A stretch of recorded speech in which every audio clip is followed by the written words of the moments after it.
அனைவருக்கும் சின்ன சின்ன பூக்கள் தமிழின் அன்பான வணக்கம். இன்னைக்கு என்ன பார்க்க போறது தெரியுங்களா? மாடு மேய்ப்பவன் கூட மாமேதை ஆகலாம், குதிரை கட்டுபவன் கூட குபேரன் ஆகலாம். என்னங்க இது, இதெல்லாம் நடக்கிற கதையா அப்படின்னு கேட்குறீங்களா? நடக்கிற கதையான்னு கேட்காதீங்க, நடந்த கதையை தான் சொல்கிறேன். கேளுங்க கேளுங்க, கேட்டுக்கிட்டே இருங்க. என்ன அப்படின்னா, ஒரு சிறுவனுங்க 13 வயசு தாங்க ஆகுது, அவனை படிப்பை நிப்பாட்டிட்டாங்க. ஏன்னாக்கா குடும்பத்தோட வறுமை, ஏழ்மை, வேறு வழி இல்லை, படிப்பை நிப்பாட்டிட்டாங்க. பல நாள் அங்கங்கே தேடி தேடி அலையிறான். பல நாள் பட்டினி, பசி, மயக்கம், கண்ணெல்லாம் இருண்டுக்கிட்டு வருது. ஒரு நாடக கொட்டகையோட வாசலில் அப்படியே கண்ணு சோர்வாக மயக்கத்தினால, பசியினோட மயக்கத்தினால அப்படியே சோர்ந்து அந்த செவுத்தில் சாஞ்சிட்டு அப்படியே உட்காடுறான். அந்த நேரம் பார்த்து ஒரு பணக்காரர் என்ன பண்ணுறாரு, குதிரையில் வராரு நாடகம் பார்க்கறதுக்கு. இவன் அங்கே உட்காந்துருக்கிறத பார்த்து, டேய் தம்பி அப்படின்னு கூப்பிட்றாரு. இவன் அப்படியே அண்ணாந்து பார்க்குறான். இங்கே கட்டுற குதிரையெல்லாம் காணாமல் போதுங்கிறாங்க, இந்த குதிரையை நீ பார்த்துக்கிட்டீன்னா நான் உனக்கு நாடகம் பார்த்து முடிச்சுட்டு உனக்கு பைசா தரேன், காசு தரேன் அப்படிங்கிறாரு. உடனே இப்படி ஒரு வேலையா அப்படின்னு இவனுக்கு மனதில் ஒரு மகிழ்ச்சி, உள்ளத்தில் ஒரு உற்சாகம், உடம்புல ஒரு தெப்பு. சரிங்கய்யா நான் பார்த்துக்கிறேன் அப்படிங்கிறான். அப்புறம் அவன்கிட்ட குதிரை விட்டுட்டு அவர் நாடகம் பார்க்க போயிடுறாரு. நாடகம் பார்க்க போனவர் நாடகம் பார்த்து முடிச்சுட்டு பார்த்தா இது நம்ம குதிரை தானா அப்படின்னு அவருக்கு சந்தேகமாயிடுது. ஏன்னா குதிரையில எல்லாம் காலில் எல்லாம் அங்கங்கே இருந்த அழுக்கெல்லாம் நல்லா தொடச்சி சுத்தமாக்கிட்டான் குதிரையை. அதோட குதிரையோட சேனத்தெல்லாம் நல்லா தொடச்சி பலன்னு ஆக்கிட்டான்.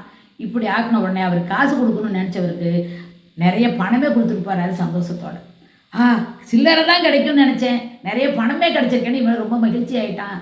இவன் இவ்வளவு தூரம் சுத்தமாக வேலை செய்கிறத பார்த்த உடனே மற்றவர்களும் நாடகம் பார்க்க வரவங்களாம் இவன்கிட்ட குதிரையை விட்டுட்டு போக ஆரம்பிச்சிட்டாங்க. இவனும் குதிரையை நல்லா பார்க்க ஆரம்பிச்சிட்டான். கடைசியில் நல்ல வருமானம் ஆகுது. அந்த நாடக கொட்டைக்கு முன்னாடி குதிரை லாயமே அமைக்க ஆரம்பிச்சிட்டான். இவனால் தான் ஒருத்தனால மட்டும் இவனால் பார்க்க முடியல. அதனால என்ன பண்ணிட்டான், நிறைய தொழிலாளர்கள் போட்டு இவன் பெரிய முதலாளியாகவே ஆயிட்டான். பார்த்தீங்களா எப்படி ஆயிட்டான் இன்னைக்கு, குபேரன் ஆயிட்டான் இல்லைங்களா? அத்தோட இல்லாமல் இவன் என்ன பண்ணுறான் தெரியுங்களா, நேரம் கிடைக்கிறப்பெல்லாம் அந்த நாடக கொட்டைகளை போய் நாடகமும் பார்க்க ஆரம்பிச்சிட்டான். நாடகம் பார்க்க ஆரம்பித்த உடனே அந்த இலக்கியத்தில் ஒரு ஆர்வம் அதிகமாகிடுது. அவனுக்கு கவிதை எழுத ஆரம்பிச்சிட்டான், நாடகம்லாம் எழுத ஆரம்பிச்சிட்டான். எப்படி பாருங்க, ஒரு அறிவுபூர்வமான ஒரு செயல் இல்லைங்களா? ஆக அப்படிப்பட்ட இவ்வளவு வளர்ச்சி அடைந்த அந்த சிறுவன் வேறு யாரு தெரியுங்களா?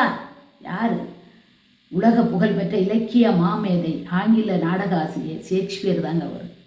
வில்லியம் ஷேக்ஸ்பியர் தாங்க அவர். ஆக நான் சொன்னது சரிதானுங்களே? மாடு மேய்ப்பவனும் மாமேதை ஆகலாம், குதிரை கட்டுபவனும் குபேரன் ஆகலாம். இவர் குபேரனாகவும் ஆயிட்டாரு, மாமேதையாகவும் ஆயிட்டார் இல்லைங்களா?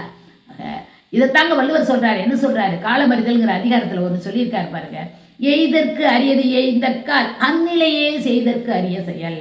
ஆக வாய்ப்புகள், நல்ல நேரம் அப்படிங்கிறது எப்பயாச்சும் தான் வரும். அந்த வந்த உடனே அந்த வாய்ப்புகளை பயன்படுத்தி கொண்டு அரிய செயல்களை செய்தோமேனால் நமக்கு வெற்றி நிச்சயம்தான். ஆக நாம் ஒவ்வொருவரும் வாய்ப்புகள் கிடைக்கும் போது அதை பயன்படுத்தி கொண்டு அரியதொரு செயல்களை செய்தோமேயானால் நாமளும் வெற்றி பெறலாம். புரியுதுங்களா? இப்ப நன்றி, வணக்கம்.